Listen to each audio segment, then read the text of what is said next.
She worked by day, she toiled by night. She gave up play and some delight.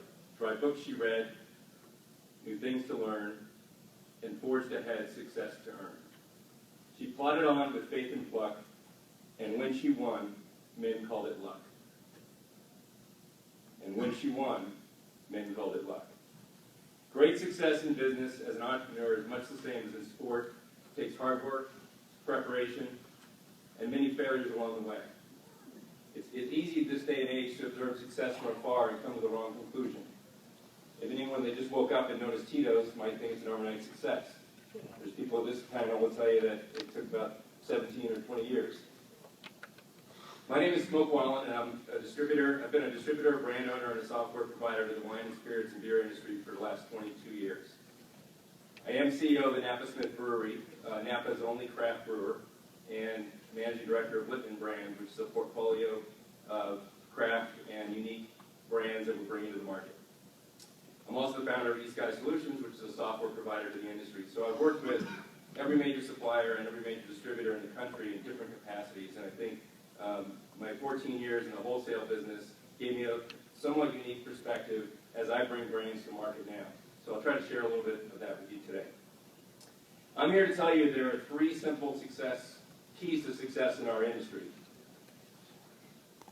We must focus on what matters and work hard, and clearly understand what we do not control. We do not control the economic climate. We just came out of a pretty bad few years. A lot of you probably started your businesses during that time. We don't control what your competitors do. You do not control what your distributors do.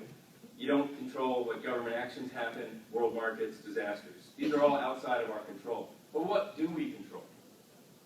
First, we influence our people. Who we hire, our team's preparation, and what is our culture. I don't care how small of a company you are. If you're just getting started, you have the opportunity to set the tone right and create a culture that will be successful. Second, we can influence our business strategy, when to compete, where to compete, and how we choose to compete. Those are choices you make, each of you. And finally, we control our own actions, continuous learning, doing what we say we will do, and above all, operating with integrity. And when she won, men called it luck. As each of you consider what actions you'll take leaving this meeting, I put forth that if you focus on these things, you can influence on them, on what you can influence, like a laser, you will be well on your way to success. Big distributors do not build brands. I'm very happy that they created these new divisions and they're working on lots of brands, but if you are going into it and expect that they're going to build your brand, you have your expectations are not going to be met. Distributors have hundreds of priorities, and the big suppliers dictate what they focus on. This is not something anyone in this room is going to change. This does not make your distributors the enemy, and it does not make them bad. It is simply reality. And this may make some small brand owners angry. We spent over a decade in my WCWA days fighting the winery versus wholesaler wars, and to what avail? Meanwhile, the wineries who understood this built amazing businesses. The craft breweries who understand this have built explosive businesses. And the spirits brands who have understood have built incredible brands. So what can you do? There are 3 things each of you can and must do if you wish to succeed in this business with a brand. First, build a consumer following. The last time I checked, if you have a consumer that really wants this, the retailers and distributors in this industry want your brand. You have to build that.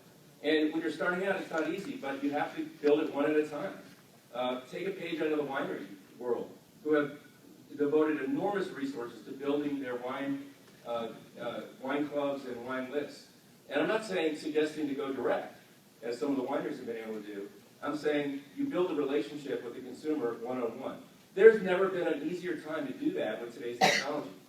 Besides the presence on Facebook and Twitter and all the other social networks, there's great tools to manage it. As a small company, you can do what big companies maybe used to be able to do, and you couldn't do. Constant Contact, Exact Target, Vertical Response, Salesforce.com. These are software pay-as-you-go kind of solutions that are really cheap, that you probably have a kid that can set up for you, and will help you manage an increasing, growing relationship list of all the consumers that love your brand. Start somewhere. Build demand, build pull-through, break through the clutter. Personal touch is what a small brand owner can do better than any large brand. You have to use that. We send personal thank you notes to our retailers who take our products in. A note, like the kind you actually write, that's new technology, or old technology, but it's cool. Second, what else can you do? Build a relationship with retailers and on-premise. That's really the purpose of this panel. They are the gatekeepers. A few believers can be a game changer to your brand. It's true. Just a few believers can be a game changer to your brand. And you build one account at a time. Once you have coverage, you can focus on the multi-outlet accounts, local, regional, or even eventually national if you have the coverage, and you can build pull-through that way. And I'm talking on and off-premise. Get some believers in the on-premise who are willing to push your brand, who are willing to talk about it, who will put your brand on their featured drink menu and talk about it. If you just get your placement and you get in the back bar, you probably don't have a brand that people know what it looks like, and they're not going to ask for it. And when it gets busy, even though maybe you spend a lot of time training those bartenders, they're really not going to do anything if they're busy. They're just going to be filling orders. So you've got to figure out ways to break through the clutter. That's really hard because a lot of the big wholesalers control the wine list and control the drink list. But you've got to get a believer. So focus on getting some really, really friendly accounts and build from there.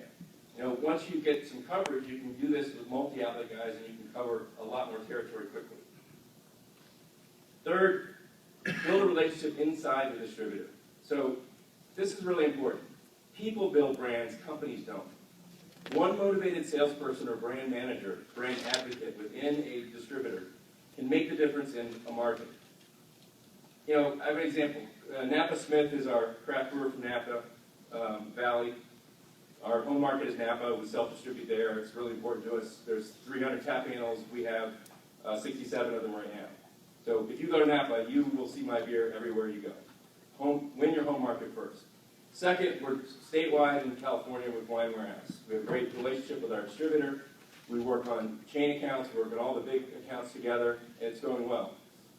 Skip over to Florida, of all places, and we're with RNDC in Florida, and we have a brand manager there who believes in our brand, who asks for it, who is like, when are you guys coming out with your seasonal? What's this? What's that? This is an advocate within a very large wholesaler, and as a result, that's our second largest market. We have a huge market in Florida, the opposite side of the country of where we're based, because of one person in one distributor.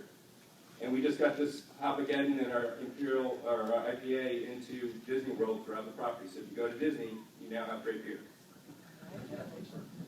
None of this is easy, and all of it requires hard work. But hard work focused on the 10% of activities that drive 90% of the value of building your brand will pay off. She worked by day and 12 by night, and when she won, they called it luck. Thank you.